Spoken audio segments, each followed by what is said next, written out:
Hello guys and welcome back to game and gap GG channel. इस video में हम start करने वाले हैं नई सेगमेंट जिसके अंदर हम लोग बात करने वाले हैं India tour of south Africa tour of India. इसके अंदर पहले स्टार्ट करने वाले हैं हम लोग दो टेस्ट मैच के साथ। तो इस वीडियो में हम टेस्ट मैच की बात करने वाली, जो पहला टेस्ट मैच खेला जाएगा 14 नवंबर से स्टार्ट हो रहा है और ये खेला जाएगा कोलकाता ईडन गार्डन्स में। अगर हम लोग पिच रिपोर्ट से स्टार्ट कर लें। पहला टेस्ट मैच खेला जाएगा ईडन गार्डन कोलकाता। इसको mecca of cricket in India भी बोला जाता है और काफी हिस्टोरिकल ग्राउंड है। बहुत सारे मैचेस हुए हैं और आई थिंक जनरली पिच यहाँ पे पहले बहुत ही स्प्रिंट फ्रेंडली रहा करती थी, ड्राई कंडीशंस होती थी। बट रिवैम्प के बाद 2-3 साल से हम लोगों को बैलेंस ट्रैक देखने को मिल रहा है। अच्छी खासी पेसर्स को भी मदद मिलती है। इनिशियल ओवर्स में मूवमेंट भी बहुत अच्छी खासी रहती है। तो हम लोग एक ऐसा गेम नहीं देखने वाले जहां पे पहले दिन से स्पिन होने चालू हो जाए। आई थिंक पहले 2 या 3 दिन तक अच्छी खासी मूवमेंट पेसर्स को भी मिलने वाली है। और बैटिंग के लिए ओवरऑल बहुत ही अच्छा ग्राउंड है। छोटा ग्राउंड है, ज़्यादा बड़ी बाउंड्रीज है नहीं यहाँ की। तो आई थिंक एक बैलेंस ओवरऑल गेम होने वाला है। और बस एक ही चीज़ है कि जैसे जैसे गेम आगे बढ़ेगा पिच डिटोरिएट होती जाएगी। तीसरे चौथे पांचवें दिन में बैटिंग करना उतना आसान है होता नहीं यहाँ पे। और जैसा कि पिछले 5 मैचों में देखा भी गया, फोर्थ इनिंग का एवरेज स्कोर केवल 63 रहा है यहाँ पे। तो आई थिंक उसको ध्यान में रखना होगा। टॉस बहुत ही इंपॉर्टेंट हो जाएगा। और आई थिंक ये अब तक बांग्लादेश हो गया या फिर उसके बाद वेस्ट इंडीज टूर हो गया इंडिया में जो आई थी, ये एक टफ टूर होने वाला है हम लोगों का साउथ अफ्रीका का। क्योंकि साउथ अफ्रीका बहुत अच्छी टीम है, WTC चैंपियन है। तो आई थिंक एक अच्छा गेम होने वाला है। और ईडन गार्डन की पिच पे तो ऑब्वियस सी बात है, बहुत ही बढ़िया मैच होगा। तो अगर साउथ अफ्रीका के हम लोग प्रोबेबल 11 की बात कर लें तो रिकल्टन से ऑफ कोर्स स्टार्ट करना चाहेगी विद एडम मार्करम। और वन डाउन आजकल मोल्डर आने शुरू हुए हैं जो काफी बल्ले बढ़िया ऑलराउंडर बल्लेबाज अब बन चुके हैं। बाकी कैप्टन बहुमा आएंगे, बाकी उसके बाद स्टबन्स हैं, उसके बाद वेरियन भी आएंगे, उसके बाद मुतुसामी भी है और फिर मार्को येंसन, महाराजा, रबाडा और सिमंस को भी मौका मिलेगा। तो काफी एक बैलेंस स्क्वाड हम कह सकते हैं इसको। बाकी अगर मुझे ऐसा लगता है कि मोल्डर पे काफी हैवी स्टेक्स रहेंगे क्योंकि उनका रीसेंट परफॉर्मेंस काफी अच्छा रहा है और हाईएस्ट साउथ अफ्रीका के रन गेटर भी हैं वो। 357 उन्होंने बनाए थे जिम्बाब्वे के सामने, तो एक बहुत बड़ा टोटल था। बाकी ओवरऑल काफी बैलेंस स्क्वाड है। और अगर आप देखें तो साउथ अफ्रीका के पास एक स्पेसिफिक सिर्फ एक ही पेसर है, बाकी सब बॉलिंग ऑलराउंडर्स या बैटिंग ऑलराउंडर्स है। तो ये काफी नई चीज है देखा जाएगा। और टॉप स्पिनर इनके जो है महाराजा, उन पे बहुत की हाईलाइट रहेगी। बिल्कुल बिल्कुल आई थिंक। ये आप सही कह रहे हैं क्योंकि अगर हम इंडियन पिचेस की बात भी करें तो यहाँ पर पेसर्स को बहुत ज्यादा मूवमेंट नहीं मिलती है क्योंकि जैसे पिच भी अगर हम देखें इनिशियली मूवमेंट मिलेगी, उसके बाद जैसे डे 3 डे 4 आएगा तो स्पिनर्स काफी बैक करेंगे यहाँ पर। और इंडियन पिचेस पर रहता भी है, स्पिनर्स को काफी मूवमेंट मिलती है यहाँ पर, काफी हेल्प मिलती है। तो आई थिंक वही स्ट्रेटेजी इन्होंने रखी भी होगी, किसी भी स्पेसिफिक पेसर को नहीं खिलाया, इसलिए ऑलराउंडर्स को ज्यादा यहाँ पर बेनिफिट दिया गया है। और आई थिंक इसीलिए इनकी स्क्वाड काफी लीथल रहने वाली है इंडिया के खिलाफ, क्योंकि आप जनरली देखें इंग्लैंड हो गई, ऑस्ट्रेलिया हो गई, वो थोड़ा सा यहाँ पर मतलब इतना परफॉर्म नहीं कर पाते हैं जिस हिसाब से, क्योंकि पिचेस जो है वो काफी स्पिन फ्रेंडली रहती हैं। तो आई थिंक साउथ अफ्रीका की ये काफी लीथल टीम रहने वाली है इंडिया के खिलाफ, क्योंकि बैट के साथ बॉल के साथ, और अगर स्पिनर्स भी अगर हम देखें तो यहाँ पर स्पिनर्स में केशव महाराज अच्छी क्वालिटी लेकर आते हैं जो काफी बैट्समैन को परेशान कर सकते बिल्कुल हैं। बिल्कुल और बाकी यहाँ पर हैमर भी यहाँ पर एडिशनली ऐड हुए हैं, यहाँ पर नए प्लेयर है लेकिन बहुत अच्छी क्वालिटी लेकर आते हैं। तो आई थिंक उनकी इन्वॉल्वमेंट भी सीरीज के लिए काफी क्रूशल रहने वाली है साउथ अफ्रीका के लिए। बिल्कुल आई थिंक मैं निष्कर्ष की बात से बिल्कुल सहमत हूं कि इंग्लैंड ऑस्ट्रेलिया को अगर हम लेके आते हैं तो इंग्लैंड ऑस्ट्रेलिया की इंडियन पिचेस पे उनका उतना परफॉर्मेंस नहीं आ पाता है, क्योंकि उनकी जो स्पिन अटैक है वो उतनी अच्छी नहीं रहती। या तो पेस अटैक है जो एक दो पेसर के साथ आते हैं, वो उन कंडीशन पे उतना अच्छा नहीं कर पाते इंडिया में। बट साउथ अफ्रीका की अगर बात की जाए, रबाडा एक क्वालिटी बॉलर है, अच्छी वेरिएशन के साथ आते हैं। और जो ऑलराउंडर की हम लोग बात कर रहे हैं, साउथ अफ्रीका के पास जो ऑलराउंडर है, मोल्डर हो गए और मार्को यानसन हो गए, और जो बेंच में आई थिंक रहेंगे, जो आई थिंक प्रॉब्लम में जगह नहीं बना पाए हम लोग की, उसमें आपके कार्बिन बोश भी हैं। वो तीनों ऑलराउंडर ऐसे हैं जो प्रॉपर फास्ट बॉलिंग करते हैं। मतलब डोमेस्टिक में भी देखा है, वो प्रॉपर 10-10 12-12 ओवर टेस्ट में डालते हैं। ऐसा नहीं कि नॉर्मल ऑलराउंडर कुछ जैसे हमारे पास जैसे शिवम दुबे है, नीतीश रेड्डी, इन सब की तरह ऐसा नहीं कि 6-7 ओवर डालने वाले, वो प्रॉपर फास्ट बॉलिंग डालते हैं। कार्बिन बोश स्टार्ट करते हैं वो लोग। तो मतलब ऐसा नहीं कह सकते कि ऑलराउंडर के तरह पे है हम लोग। रबाडा को एक ही बॉलर है। आई थिंक वो क्वालिटी लेके आती है साउथ अफ्रीका टीम, इसलिए साउथ अफ्रीका टीम ज्यादा डेंजरस है इन कंडीशंस के आगे, इन कंडीशंस पे।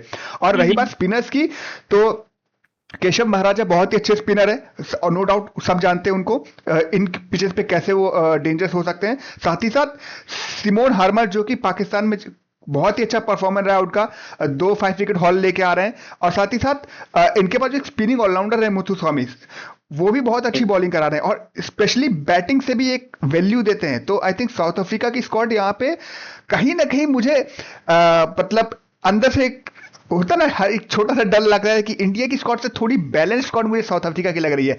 तो अगर हम इंडिया स्क्वाड की बात भी कर लें भाई, तो थोड़ी मुझे साउथ अफ्रीका स्क्वाड ज्यादा बैलेंस लग रही है। बिल्कुल। पर अगर अब साउथ अफ्रीका की बात हमने की है, तो अगर इंडिया की बात भी कर लिया जाए तो स्टार्ट हम लोग करेंगे of course Yashasvi Jaiswal finally अब टेस्ट में देखने को मिलेंगे, और उनके साथ उनके पार्टनर केएल राहुल जो काफी स्टडी जिन्होंने बैटिंग करी थी इंग्लैंड के अंदर भी।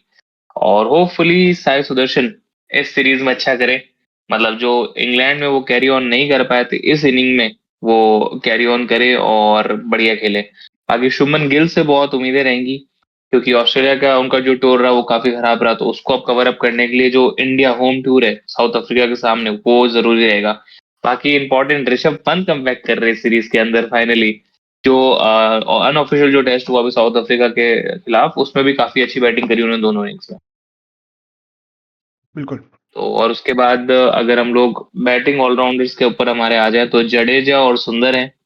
जडेजा से हमें कोई शिकायत नहीं, सुंदर से भी कोई शिकायत नहीं, दोनों ने बैटिंग से अच्छा कंट्रीब्यूट किया है, बट बॉलिंग से थोड़ा और इम्पैक्ट लाना चाहेंगे तो वो बेटर है। और ये स्पिन फ्रेंडली पिचेस भी हैं, तो इन दोनों का रोल बहुत इंपॉर्टेंट रहेगा इस मैच में।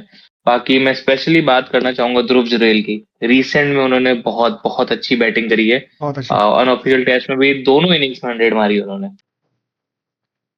आई थिंक अगर इंडिया की अगर हम थोड़ा सा बैटिंग ऑर्डर को भी देखें तो आई थिंक काफी अच्छा कॉम्बिनेशन देखने को मिल रहा है, क्योंकि यहाँ पर बहुत अच्छी क्लास लेकर आ रहे हैं। जायसवाल वापस आ रहे हैं, केएल राहुल हो गए, शुभमन गिल हो गए, ध्रुव जुरैल की बहुत अच्छी परफॉर्मेंस थी, जडेजा, पंत। आई थिंक काफी डीप बैटिंग है हमारे पास। तो आई थिंक बैटिंग में कोई इशू नहीं है, जो ऑलराउंडर्स है वो अच्छी फॉर्म में है। और आई थिंक अब यहाँ पर पंत पे बहुत अच्छी नजरें रहेंगी, क्योंकि जहां से वो लास्ट छोड़ के गए थे, हम उम्मीद करेंगे कि वहीं से वो दोबारा वापसी करें। और अगर हम देखें तो ध्रुव जुरैल से बहुत उम्मीद है, मतलब हम चाहेंगे कि इंडिया एक विकेट कीपर की जगह अगर दोनों को ही जगह दे पाए तो दोनों विकेट कीपर के साथ जाए, क्योंकि फिर वही बिल्कुल इश्यूज बिल्कुल जो पहले आते थे कि अगर आप मौका दे रहे हैं किसी के रिप्लेसमेंट में फिर उसको बाहर कर दें, तो आई थिंक वो नहीं होना चाहिए। क्योंकि बिल्कुल लास्ट टाइम पे अगर हम देखें 1-2 सालों में, तो पहले सरफराज खान नंबर 5 नंबर 6 पे आते थे, उससे पहले भी हनुमा विहारी उस जगह पर खेला करते थे। तो आई थिंक आप यहाँ पर ध्रुव जुरैल को वो जगह दे सकते हैं, उनको फिक्स कर सकते हैं, वो आपको बैकअप विकेट कीपर का ऑप्शन दे सकते हैं और बहुत अच्छी बैटिंग कर रहे हैं। तो आई थिंक वो कोई जगह खाने वाली यहाँ पर कोई भी दिक्कत प्रोबेबल 11 में उनको फिट बिल्कुल करने के लिए बिल्कुल। नहीं होनी चाहिए। Apart from that I think Rishabh Pant को भी अच्छा मौका मिले, वो जहाँ से जो हार्ड हिटिंग और अच्छी पिचेस पे वो परफॉर्म करते हैं, तो आई थिंक वो भी बहुत अच्छी रहने वाली है।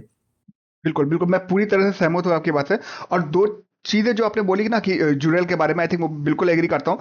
और हमारे पास इस बार सैंपल साइज भी है, ये दो जो अनऑफिशियल टेस्ट हुए हैं अगेंस्ट साउथ अफ्रीका, बहुत ही जरूरी है। आई थिंक ऐसा हर बड़ी सीरीज के पहले होना चाहिए।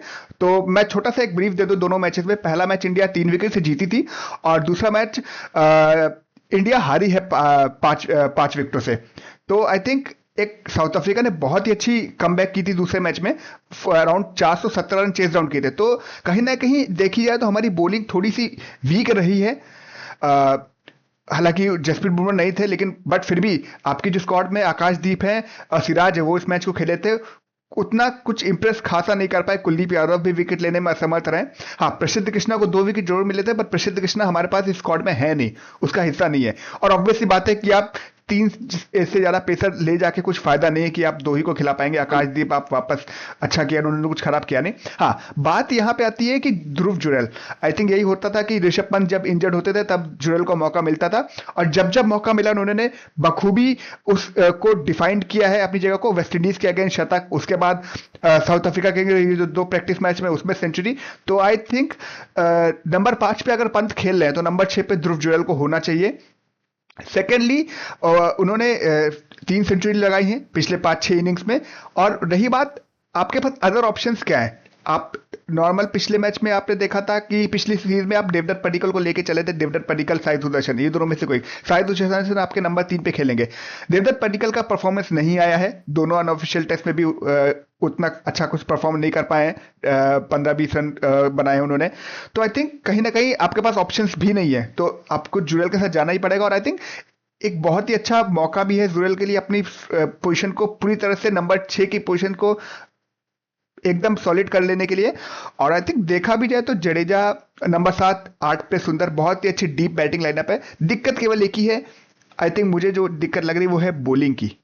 हमारी बॉलिंग को स्टेप अप करना होगा इन कंडीशन में, क्योंकि बैटिंग के लिए बहुत अच्छी पिच है और साउथ अफ्रीका की जो लाइनअप है, राइट। बहुत ही अच्छे बैट्समैन है साउथ अफ्रीका की टीम में, तो वो चैलेंजिंग वाली बात रहेगी। आई थिंक थोड़ा सा अगर अब दोनों टीमों को अगर मैन ऑन मैन अगर हम थोड़ा सा दोनों टीमों के अगर हम कंपैरिजन कर लें तो थोड़ा सा अगर हम देखा जाए तो बॉलिंग में जिसकी हमने बात की वहां पर हल्का सा लैग कर रही है, क्योंकि हमारे पास कोई भी अभी भी एक पेसिंग ऑलराउंडर इतना क्वालिटी वाला नहीं मिला। अगर आप कंपेयर करें, साउथ अफ्रीका के पास मुल्डर है, उन्होंने 300 प्लस स्कोर कर चुके हैं मतलब सिंगल इनिंग में। तो हमारे पास ऐसा कोई प्रॉपर पेस अटैक वाला ऑलराउंडर नहीं है, क्योंकि नीतीश रेड्डी अभी उस तरह की क्वालिटी नहीं लेकर आ रहे हैं, हार्दिक पांड्या टेस्ट में खेलते नहीं है। बट आई थिंक ओवरऑल अच्छी स्क्वाड इंडिया की, वेस्ट इंडीज के सामने अच्छी परफॉर्मेंस दी इंडिया ने, दोनों टेस्ट मैच जीते भी। और साउथ अफ्रीका जैसे 1-1 की सीरीज से आ रही है, इंडिया ने भी इंग्लैंड के अंदर 2-2 की सीरीज करी थी। अब इंडिया चाहेगी जो वेस्ट इंडीज सामने 2-0 से हम लोग जीते हैं वही रन रहे हैं इसके अंदर भी, और साउथ अफ्रीका की साइड से भी ये चीज रहेगी कि वो इंडिया को हरा के जाए। तो आई थिंक ओवरऑल काफी पावर पैक परफॉर्मेंस मतलब आई मीन दोनों की टीम में है। और डेफिनेटली दोनों टीम्स काफी अच्छी है। एक 2 टाइम फाइनलिस्ट इंडिया और साउथ अफ्रीका वर्ल्ड चैंपियन है। तो दोनों की हालांकि काफी नई स्क्वाड्स हैं जो अभी धीरे धीरे बिल्डअप हो रही है काफी अच्छी तरीके से। तो आई थिंक ओवरऑल बढ़िया सा कॉन्टेस्ट देखने को मिलेगा हमको। बाकी आप लोग बताइएगा कि आपको क्या लगता है कि प्रॉब्लम 11 क्या हो सकती है। तो बाकी आप लोग बने रहिएगा, आपको टेस्ट की हर एक शॉट आती रहेगी जैसे कि हम लोग पिछली बार भी किया था। तो बने रहिएगा और thank you guys. Thank you very much guys.